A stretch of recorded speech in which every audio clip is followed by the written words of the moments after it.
क्या आपने कभी सोचा है, अगर आपकी मृत्यु बस 7 दिन दूर हो तो क्या प्रकृति आपको पहले से बता देगी? गरुड़ पुराण में लिखा है, हर इंसान को मृत्यु से पहले 7 संकेत मिलते हैं, पर जो उन्हें पहचान लेता है वही मृत्यु पर विजय पा सकता है। सूर्य अस्त हो रहा था। द्वारका की भूमि पर सुनहरी किरणें लहरों से टकरा रही थीं। आकाश में गहराती सांझ के बीच गरुड़ अपने विशाल पंख समेटे शांत मन से भगवान श्री कृष्ण के समीप पहुंचे। उनके मुख पर गंभीरता थी, जैसे कोई अनुत्तरित प्रश्न भीतर से उन्हें विचलित कर रहा हो। प्रभु, उन्होंने कहा, मैंने अनगिनत बार जीवन और मृत्यु दोनों के दृश्य देखे हैं, परंतु मनुष्य के लिए मृत्यु का रहस्य अब भी अगम्य है। क्या यह सच है कि मृत्यु आने से पहले उसे कुछ संकेत मिलते हैं? श्री कृष्ण ने मंद मुस्कान के साथ गरुड़ की ओर देखा। वह मुस्कान सृष्टि की हर दिशा को आलोकित कर देने वाली थी। उन्होंने कहा, गरुड़, मृत्यु अंत नहीं, ये केवल एक यात्रा का पड़ाव है, लेकिन इस यात्रा से पहले आत्मा को कुछ संकेत अवश्य मिलते हैं ताकि वह जान सके कि समय निकट है। ये संकेत भय नहीं लाते, बल्कि आत्मा को तैयार करते हैं। गरुड़ ने विनम्रता से पूछा, हे माधव, वे संकेत कौन से हैं? श्री कृष्ण बोले, पहला संकेत तब प्रकट होता है जब मनुष्य का मन धीरे धीरे संसार से विमुख होने लगता है, उसे प्रियजन दूर लगने लगते हैं और परिचित चेहरों में अपनापन कम महसूस होता है। ये इसलिए होता है क्योंकि आत्मा अब देह से परे अपने वास्तविक लोक की ओर लौटने की तैयारी कर रही होती है। ये विरक्ति का आरंभ है।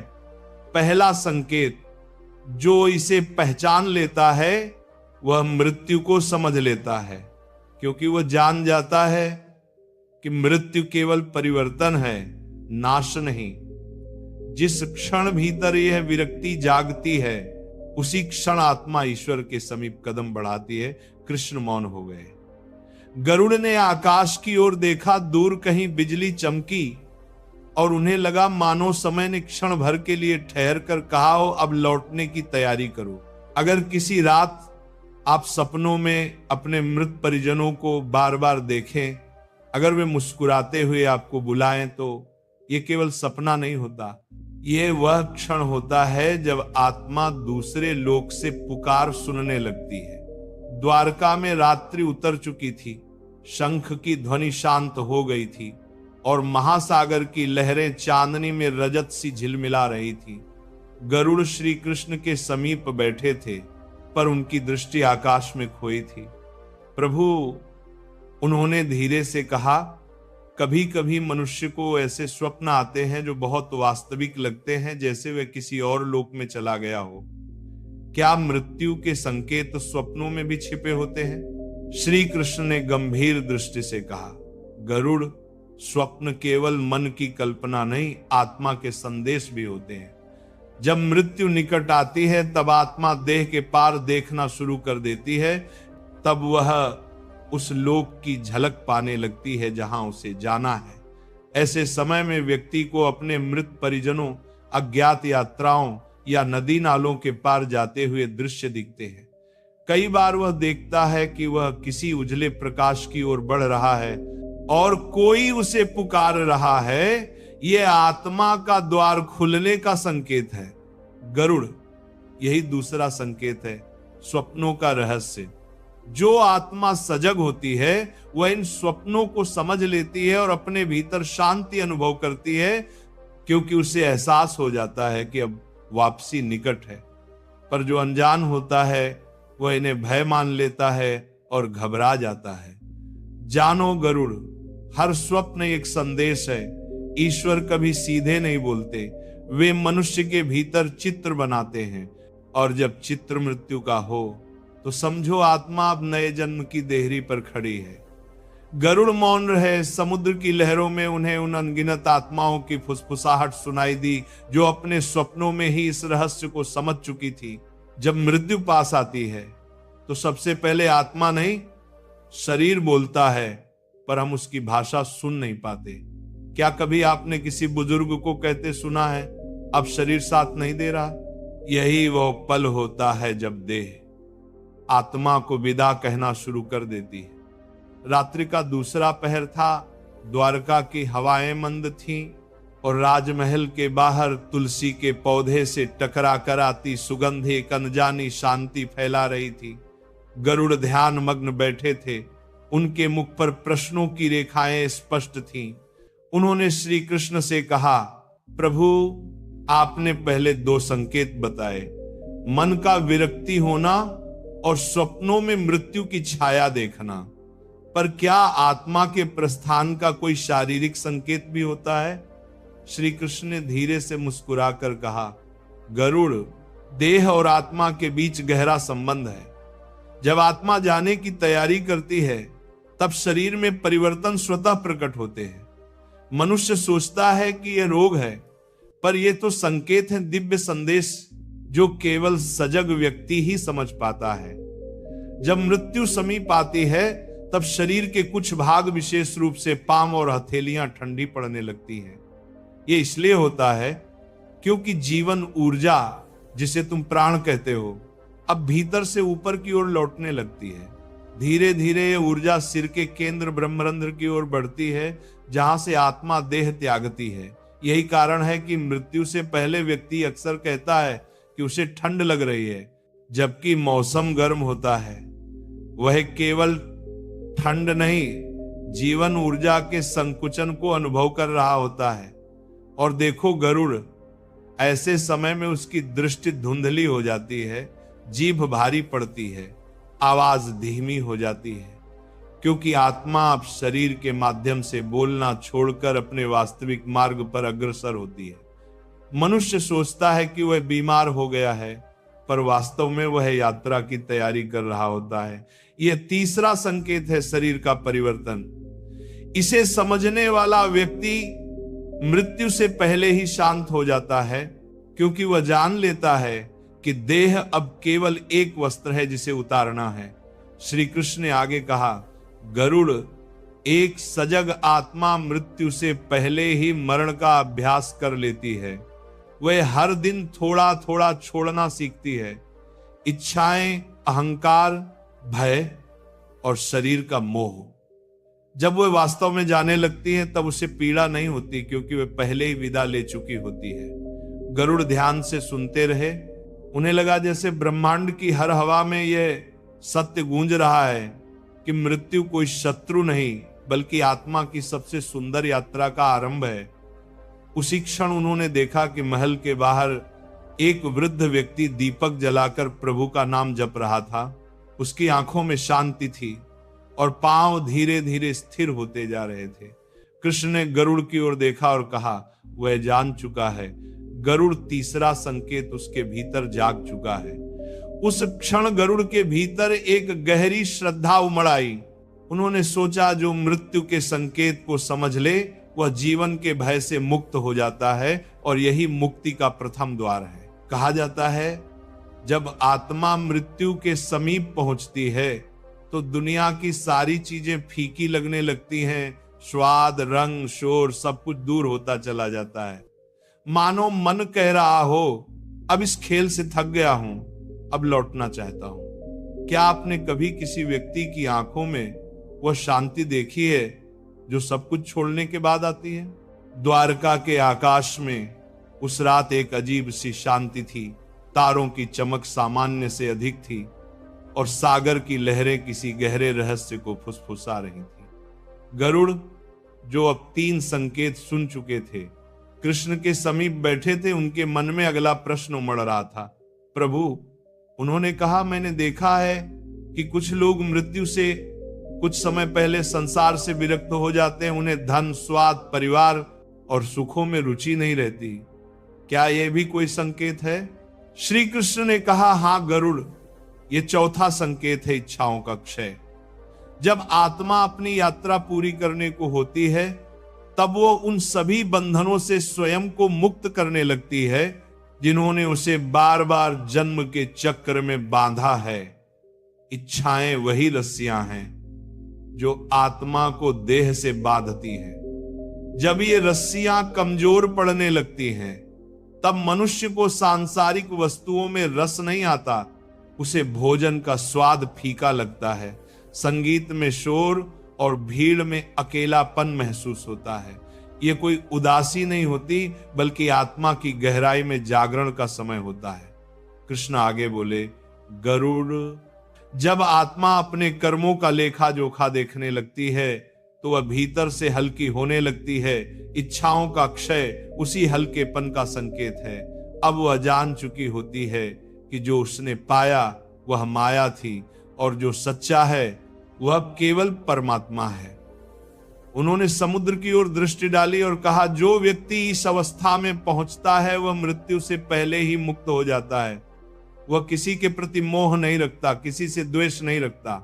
उसका मन स्थिर हो जाता है, जैसे थक चुकी नदी सागर में समा जाए। गरुड़ ने पूछा, प्रभु, तो क्या यह अवस्था हर किसी को मिलती है? श्री कृष्ण बोले, नहीं गरुड़, हर कोई इसे पहचान नहीं पाता। बहुत से लोग इसे अवसाद या थकान समझ लेते हैं, जबकि यह आत्मा का सबसे पवित्र संदेश होता है। अब लौटने का समय आ गया है। जो इसे समझ लेता है उसके चेहरे पर एक अलग ही आभा आ जाती है, न भय न दुख, बस शांति। तभी समुद्र की लहरें और तेज हुई और कृष्ण ने कहा, देखो गरुड़, यह लहरें इच्छाओं की तरह हैं। जब तक वे उठती रहती हैं मन शांत रहता है, पर जब ये थककर सागर में समा जाती हैं तभी सागर शांत होता है। उसी क्षण आत्मा कहती है, अब मैं घर लौटने को तैयार हूं। गरुड़ ने प्रणाम किया और भीतर एक अनकहा कंपन महसूस किया। उन्हें लगा जैसे उनके भी भीतर कोई इच्छा मर गई हो और उसके साथ एक नई शांति जन्म ले चुकी हो। कभी आपने देखा है किसी व्यक्ति के घर के बाहर अचानक कौए काऊ काऊ करने लगते हैं, कुत्ते बिना वजह भौंकते हैं या पक्षी बेचैन होकर उड़ने लगते हैं।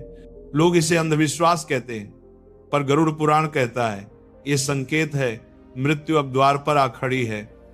द्वारका की प्रातः बेला थी, सूर्य भी क्षितिज पर झांक ही रहा था। मंदिरों की घंटियां बज रही थी, पर वातावरण में एक अजीब सी निस्तब्धता थी। गरुड़ और श्री कृष्ण समुद्र तट पर बैठे थे, जहां लहरें उनके चरणों को छूती हुई लौट रही थी। गरुड़ ने पूछा, प्रभु, अब तक आपने मन, स्वप्न और देह के संकेत बताए, पर क्या मृत्यु का आना केवल मनुष्य तक सीमित है? क्या प्रकृति भी उसे पहचान लेती है? श्री कृष्ण ने समुद्र की ओर देखा, जहां लहरों के ऊपर उड़ते पक्षी अचानक दिशाएं बदल रहे थे। उन्होंने कहा, गरुड़, जब मृत्यु पास आती है तब केवल आत्मा नहीं, प्रकृति भी बेचैन हो उठती है। यह ब्रह्मांड एक सूत्र में बंधा है और मृत्यु उस सूत्र की एक कंपन है जिसे हर जीव महसूस कर सकता है। जब कोई मनुष्य जाने वाला होता है तब उसके आसपास के पशु पक्षी अकारण विचलित हो उठते हैं, कौए काऊ काऊ करते हैं। उल्लू की ध्वनि रात में गूंजती है, कुत्ते रोने लगते हैं, यहां तक कि पेड़ों की पत्तियां असामान्य रूप से सरसराने लगती हैं। ये सब इस कारण होता है क्योंकि सूक्ष्म जगत में हलचल होती है। आत्मा का प्रकाश अब पृथ्वी के बंधन से मुक्त होने लगता है। दर सबसे नाम लग रहा पर, और ये परिवर्तन हर जीव महसूस करता है। गरुड़ विस्मित होकर बोले, प्रभु, तो क्या ये पक्षी मृत्यु के दूत हैं? कृष्ण मुस्कुराए, नहीं गरुड़, ये मृत्यु के दूत नहीं, ये संवेदनशील साक्षी हैं। ये केवल वह सुनते हैं जो मनुष्य नहीं सुन पाता। मनुष्य का मन शोर में डूबा है, पर ये प्राणी प्रकृति के मौन में जीते हैं। जब मृत्यु आती है तब वह मौन टूटता है और ये सभी जीव असहज हो उठते हैं। इसलिए जब कोई व्यक्ति अपने जीवन के अंतिम दिनों में यह अनुभव करे कि उसके आसपास का वातावरण अचानक बदल गया है, हवा भारी हो गई है, पक्षी अजीब तरह से व्यवहार कर रहे हैं, तो समझ लेना चाहिए कि आत्मा अब अपनी अगली यात्रा के लिए तैयार है। कृष्ण ने कहा, यह 5वां संकेत है प्रकृति की चेतावनी। इसे समझने वाला व्यक्ति मृत्यु से पहले ही प्रकृति के साथ एक हो जाता है। वह हवा में भी ईश्वर की उपस्थिति महसूस करने लगता है और पशुओं की दृष्टि में करुणा देखता है। गरुड़, जब आत्मा शुद्ध हो जाती है तो मृत्यु उसके लिए किसी भय की नहीं बल्कि एक वचन की तरह आती है। वह वचन जो ईश्वर ने हर आत्मा से दिया है कि एक दिन वो लौटेगी, वहीं जहां से सब प्रारंभ हुआ था। समुद्र की लहरें इस सत्य की गवाही देती हुई तट से टकराई। गरुड़ ने देखा एक कुआं पास के वृक्ष पर आकर शांत बैठ गया था, जैसे वह सब सुन चुका हो और अब मौन होकर सृष्टि का यह रहस्य संजो रहा हो। कहा जाता है जब मृत्यु पास आती है तो व्यक्ति की वाणी बदलने लगती है। शब्द वही रहते हैं पर स्वर में कुछ और उतर आता है, जैसे कोई अदृश्य शक्ति भीतर से बोल रही हो। कभी आपने किसी बुजुर्ग को आखिरी दिनों में धीमे टूटे स्वर में कुछ कहते सुना है, जो सुनने में साधारण लगता है पर अर्थ गहरा होता है। वही है छठा संकेत। द्वारका की रात घनी हो चुकी थी। आकाश में बादलों ने चंद्रमा को ढंक लिया था और सागर का जल मानो थम सा गया था। गरुड़ ने कृष्ण से पूछा, प्रभु, मैंने देखा है कि जब कोई व्यक्ति मृत्यु के समीप होता है तो उसकी वाणी कमजोर हो जाती है। वह बोलते बोलते रुक जाता है, उसकी आवाज कांपने लगती है। क्या यह भी मृत्यु का कोई संकेत है? श्री कृष्ण ने कहा, हाँ गरुड़, ये छठा संकेत है, वाणी और चेतना का कंपन। जब आत्मा अपने प्रस्थान की तैयारी करती है तब वो धीरे धीरे शरीर से अलग होने लगती है। वाणी मन से चलती है और मन आत्मा से। जब आत्मा मन को छोड़ने लगती है तब वाणी अस्थिर हो जाती है। व्यक्ति बोलना चाहता है पर शब्द साथ नहीं देते। कभी उसकी बात अधूरी रह जाती है, कभी वह ऐसी बातें कह देता है जिनका अर्थ वही नहीं समझ पाता। ये इसलिए नहीं कि वह भ्रमित है, बल्कि इसलिए कि उसकी चेतना अब दो लोकों के बीच यात्रा कर रही होती है, आधी इस संसार में, आधी उस पार। इस समय उसकी आंखों में एक अजीब सी गहराई होती है, जैसे वो किसी और दुनिया को देख रहा हो। उसकी आवाज में भय नहीं, एक अनजाना कंपन होता है जो सुनने वाले को भीतर तक छू जाता है। यही कंपन आत्मा की तैयारी का संकेत है। कृष्ण बोले, गरुड़, जब आत्मा जाने को होती है तो वह अपने प्रियजनों से अनजाने में विदा लेने लगती है। उसके शब्दों में करुणा आ जाती है। वह अपने जीवन की बातें याद करने लगता है और कई बार ऐसी बातें कह देता है जो भविष्य का संकेत होती है। यह सब इसलिए होता है क्योंकि चेतना अब समय से परे देखने लगती है। गरुड़ ने पूछा, प्रभु, क्या उस समय व्यक्ति को अपनी मृत्यु का आभास होता है? श्री कृष्ण ने कहा, हाँ, लेकिन वो इसे बोल नहीं पाता। उसकी वाणी जैसे किसी अदृश्य जाल में फंस जाती है। ये वही क्षण है जब आत्मा ब्रह्मरंध्र के द्वार पर आकर ठहरती है और शरीर की सारी शक्ति उसके भीतर सिमट जाती है। तब जो कुछ भी वह कहता है वह साधारण नहीं रहता, वह आत्मा की अंतिम पुकार होती है। कृष्ण की आंखों में करुणा थी और उनके स्वर में शांति। गरुड़, उन्होंने कहा, जब किसी की वाणी बदलने लगे तो समझो आत्मा अब मौन के पथ पर चल पड़ी है। वहां शब्द नहीं पहुंचते, केवल नाद रहता है, वही नाद जिसे तुम ओम कहते हो। गरुड़ मौन हो गए। समुद्र की लहरें धीरे धीरे तट से टकराईं और उन्हें लगा जैसे पूरी सृष्टि एक ही क्षण में उस मौन की ओर झुक गई हो। कहा जाता है मृत्यु से ठीक पहले समय रुक जाता है, हवा थम जाती है, आवाजें मौन हो जाती हैं और एक ऐसी शांति उतरती है जिसे शब्दों में नहीं बांधा जा सकता। वही क्षण है जब आत्मा अंतिम बार आंखें खोलती है और संसार नहीं ईश्वर को देखती है। द्वारका की भोर थी, पर उस दिन का आकाश कुछ अलग था, जैसे नीले नहीं स्वर्णिम रंग में नहाया हुआ हो। सागर पूरी तरह शांत था, जैसे लहरें भी ध्यान में हो। गरुड़ श्री कृष्ण के चरणों में बैठे थे और उनकी आंखों में गहरी श्रद्धा थी। प्रभु, उन्होंने कहा, आपने 6 संकेत बताए, परंतु मृत्यु का अंतिम संकेत क्या है? वह क्षण कैसा होता है जब आत्मा वास्तव में देह छोड़ती है। श्री कृष्ण की दृष्टि क्षितिज पर टिकी थी। उन्होंने धीमे स्वर में कहा, गरुड़, जब आत्मा अपना कार्य पूरा कर लेती है तब मृत्यु उसके पास आती नहीं, वह स्वयं उसे आमंत्रित करती है। उस समय न भय रहता है, न बेचैनी, न पीड़ा, केवल एक गहरी अद्भुत शांति होती है। यह शांति ही 7वां संकेत है समय का ठहराव। जब यह क्षण आता है तब व्यक्ति के चारों ओर एक अदृश्य आभा फैल जाती है। हवा भारी हो जाती है, पर उसमें करुणा की गंध होती है।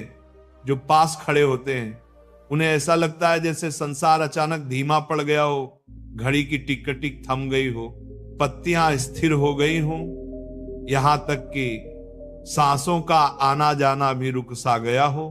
उस क्षण आत्मा देह से नहीं भागती, बल्कि प्रकाश बनकर ऊपर उठती है। और सबसे सुंदर बात यह है कि मरने वाले को मृत्यु का अनुभव नहीं होता। उसे लगता है वो बस गहरी नींद में जा रहा है, लेकिन वास्तव में वो ब्रह्म की गोद में समा रहा होता है।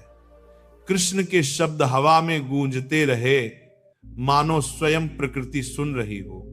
उन्होंने आगे कहा, गरुड़, ये वही क्षण है जब समय स्वयं रुक जाता है, क्योंकि मृत्यु समय का भी अंत है। जब आत्मा ईश्वर में विलीन होती है तब अतीत, वर्तमान और भविष्य सब मिट जाते हैं। केवल एक प्रकाश रहता है जो सब में व्याप्त है। जो व्यक्ति इस 7वें संकेत को अनुभव करता है वह मृत्यु के पार पहुंच जाता है। वह जान लेता है कि मरना केवल शरीर का कार्य है, आत्मा तो अमर है। कृष्ण उठे और सागर की ओर बढ़े। हवा में हल्की सी सुगंध थी, जैसे चंपा के फूलों ने आकाश को भर दिया हो। उन्होंने कहा, गरुड़, याद रखना, मृत्यु से डरने वाला जीवित नहीं, केवल जी रहा होता है। जो मृत्यु को गले लगाना सीख लेता है वही वास्तव में जन्मा हुआ कहलाता है। गरुड़ ने उनके चरणों में शीश झुका दिया। उनके हृदय में एक अजीब सी शांति उतर आई थी। उन्हें लगा जैसे भीतर कोई आवाज कह रही हो, अब सब ठीक है, अब सब पूर्ण है।